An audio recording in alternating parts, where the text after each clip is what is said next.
Hey guys, so I'm going to try a new thing with my videos where I record little reviews throughout the month, and then at the end of the month I'll do a roundup for the month. There's not much left in March, but might as well start anyway. So I saw Beauty and the Beast last night, and what can I say? I wasn't a huge fan. The first thing that kind of turned me off to it was the auto tuning. It was pretty clear that they had auto tuned, especially Emma Watson, pretty heavily, and I'm guessing she just didn't need it, and it kind of took away from the sound for me. Not every movie needs to be like Les Mis, where they just did everything live, and you can tell that it's raw and there in the moment, but you don't need to auto tune it too heavily. And in general, I think since I grew up with the original Beauty and the Beast, I knew where the story was going, and the acting and the new visual effects and production design just weren't enough to keep me interested during that time. I will say this, Luke Evans was great as Gaston. I was a little underwhelmed by Emma Watson, but she was fine. Um, the production design, while it didn't keep me captivated for the whole movie, it is beautiful, and I would not be surprised if it's nominated for an Oscar next year. Little early prediction. Um, I think that they probably didn't need to make it as long as they did. They added in a couple of songs that were really short and didn't really do anything for the movie. I can't even remember them. Um, the original movie, I think, was a little under 2 hours, and this one was a little over 2 hours. So they probably could have cut 20 minutes, and that would have made it more enjoyable. I liked the beginning and the end the most, and the middle, I was kind of, I could have done without a lot of it. So that's my short review on Beauty and the Beast.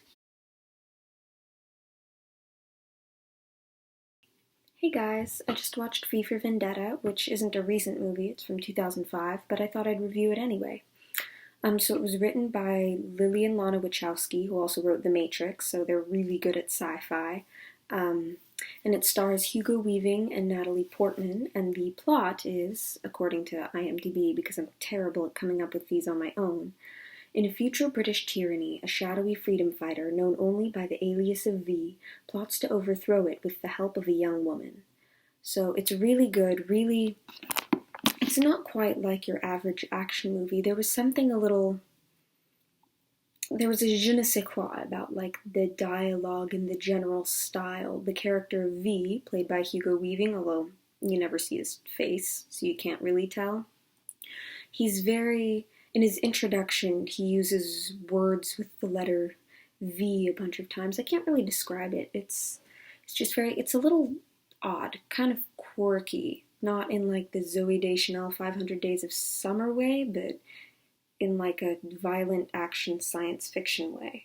The movie in general really reminded me of like a 1984 vibe, and it was really thought provoking and cool. Kind of one of those pictures of what life could be like in some dystopian future. But it didn't feel kind of trite like a lot of dystopian fiction nowadays kind of feels. Maybe because it was in 2005, kind of before the dawn of Hunger Games and Divergent and all of those things. I don't know, it seemed kind of fresh to me.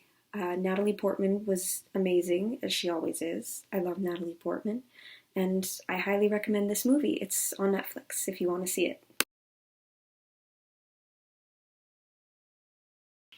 Hey guys, I finally saw Moana, which came out in November, and it's now March, so good job me with the timing and all. Anyway, it's a story about a young Polynesian girl who's been banned from sailing beyond the coral reef by her island for her whole life, and she goes on an adventure to save her island and its people.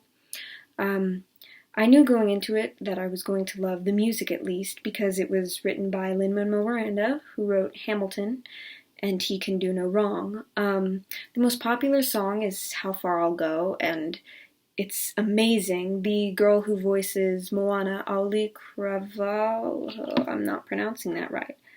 Yeah, Auli Cravalho. She's only 16, and she has this amazing voice. Her singing voices as a singer, it made me speechless. But anyway, How Far I'll Go is not the only good song. All of the music is really good. It has a really solid plot, and I don't know what to say. It was just like it made me happy. It's a really good feel-good movie. I think I'd been putting off watching it for so long because I tend to gravitate towards darker films for some reason, but last night I just needed to pick me up, and this did it. So if you need to pick me up or you're just looking for a fun movie, see Moana.